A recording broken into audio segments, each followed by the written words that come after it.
planning for ransomware attacks, natural disasters, and even a fax machine outage. I'm Tonya Hall for ZDNet and Tech Republic, and joining me is Norman Guadagno. He is the Senior Vice President of Marketing at Carbonite. Welcome, Norman. It's a pleasure to be here today. For those who may not have heard of Carbonite, tell us about what you do. Carbonite is a data protection company. And by that we mean really backup. And in today's day and age where data is pretty much everything, we're in the business of making sure that all of our customers are protecting their data. Two main reasons before backing up data are to protect against the system failure and cybersecurity threats. On the cybersecurity threat side, what types of attacks are the most prevalent today? Cybersecurity and the threats against data obviously are in the news all the time. And the biggest one we've seen over the past few years, which is not going away, has been ransomware. I'm sure you've talked a lot about ransomware in the past, and it is a ongoing pernicious threat.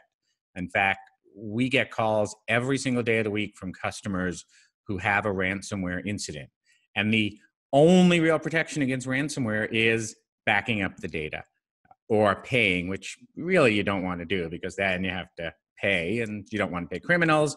It's a real threat that we see not just in businesses, small businesses, but we see it in real smart companies that have done everything they can to protect against a cyber threat because it's so easy to infiltrate because all it takes is one employee clicking on a link and ransomware can spread like that. So it's a big threat, and it's the reason why we've seen so many people making sure they have so much backup in place.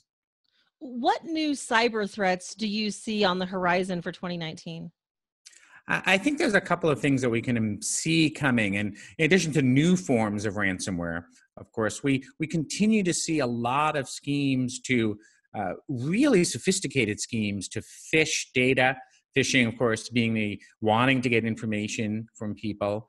And the schemes now and the integrity of the emails that people are getting or the website is very, very high. So people are easily fooled.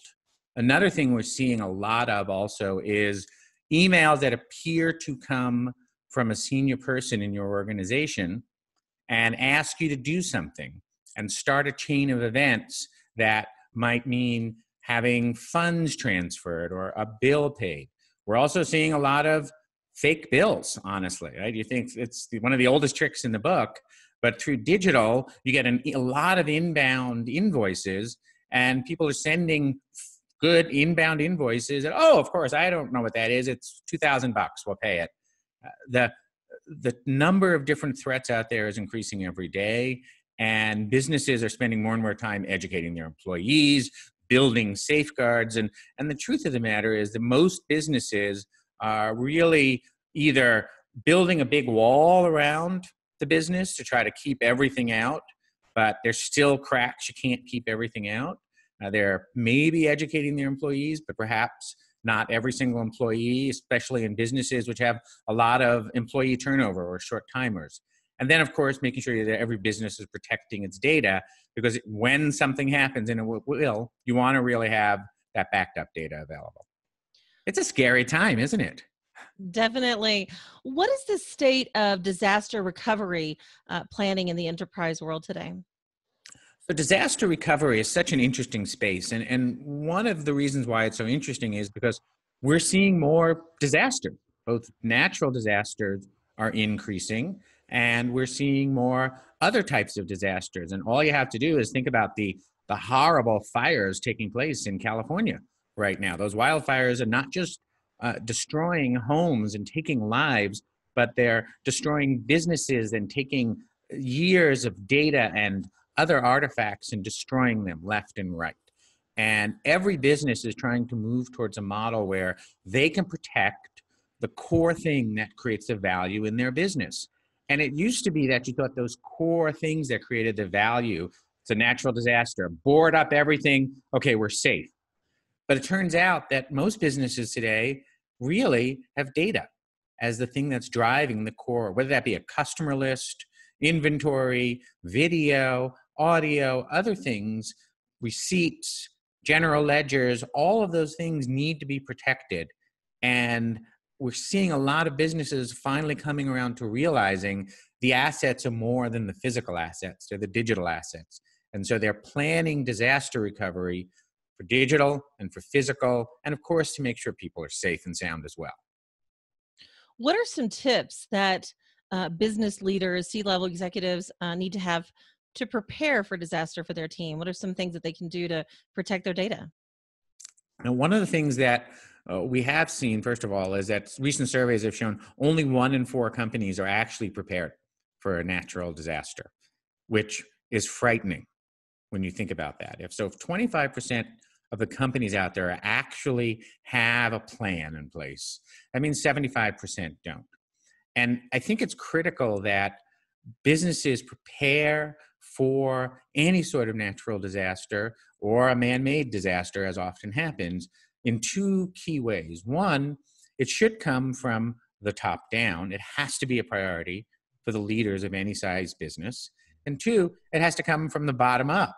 The people in IT, the people in finance, the people who are creating and managing assets, the people in operations really need to put disaster planning on their list of things they must do on a regular basis. And it has to become essentially part of the regular routine. Right? We do a lot of things in a routine, rote way. We do it quarterly, twice a year, once a year, whatever it may be. And if disaster planning, physical data is not part of that, there's room for a big disaster.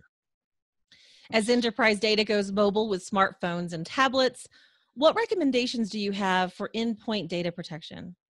Endpoint is such an interesting space because we all carry our data around with us in many forms. We have our phones, we have tablets, we have laptops, and we're bringing them in and out of a business or our home all the time. We often have multiple devices as well.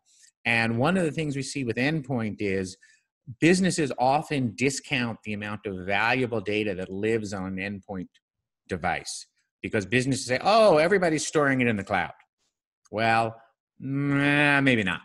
What we actually see is that, yes, everyone should be storing it in the cloud, but there's always that spreadsheet or that file or those contacts that someone didn't upload to the cloud and is living on an endpoint device. So we recommend that people do protect their endpoint devices as well, back up their endpoint the same way they back up their servers. And even if you have file servers in the cloud, you want to make sure that you have a backup solution in place in the event of a disaster, because file storage and file servers are not necessarily the easiest way to get back everything, nor do you guarantee that you're going to have up-to-the-minute information. And when you have people coming in and out of the business, they're often taking their laptops with them. And so you also should probably have a way that you can wipe that laptop remotely if you want to when someone walks out with it. You've never lost a laptop, have you, Tonya? You've never lost a laptop or a phone, have you? No comment. Uh-huh. You're obviously in the cloud storage business. What are some of the emerging technologies that hold the most promise for cloud-based data in 2019? Cloud is still in its infancy. Maybe if you can say it's adolescent. There's so much happening in the cloud right now. And I think we're going to see a few key things going on. We're going to continue to see more and more cloud-based applications running, but we're actually seeing a little bit of the return to thoughtful hybrid models where people are running applications on-site, on-prem, and running applications in the cloud. They're taking the advantage of really short latency and the ability to control certain things behind firewalls or on-prem, even with an air gap so that it can't interact with the rest of the world. And then they're taking advantage of the massive computing power available in the cloud to scale up or down. I think that part of the promise of the cloud going forward is this ability to really intelligently scale and to do it on demand and to be able to grow your business when you need to, but then shrink back and control costs appropriately. We see a lot of that going on as well. So it's a continued evolution. I also think that this year ahead is going to be a year where individuals are going to become a little bit more sensitive to how much data they're giving up to the cloud. I often ask people, I'll ask you this question. How many different cloud services do you have a username and password with and that you've given some data to? You can answer now. Hey, I'm the one asking the questions here, Norman. How about you? Right. But when I ask that of groups of people and they actually write it down, the typical person can recall 10 to 15 different cloud services that they've given information to. Some of them have no idea if they've even used that in 6 months, 9 months, a year. So I think this year also might be a little bit of burden back on us, the users, to be more thoughtful about who we give our information to, what they're doing with it. And we saw things like GDPR in the EU, which is changing the nature of privacy and how we can protect our own private information. That's going to be a big wave across all of technology over the next few years. Good advice, Norman. Norman Guadagno, he is the Chief Evangelist and Senior Vice President of Marketing at Carbonite. If somebody wants to connect with you, how can they do that? There's a couple of ways they can get a hold of me. Of course, visit carbonite.com to check out what we offer. You can find me personally on Twitter, and that's at ThinkTone, ThinkTone. And if you want to send me recipes, I recommend a fax. I will not give you my fax number, but it is on the carbonite.com site. So please send me your favorite recipes, and I promise to make them. Way to go, Norman. Thanks again for your time. And if you guys want to find more of my interviews, you can do that right here on ZDNet or Tech Republic, or go to tonyahall.net. I've got links to all my social sites. Thanks for watching.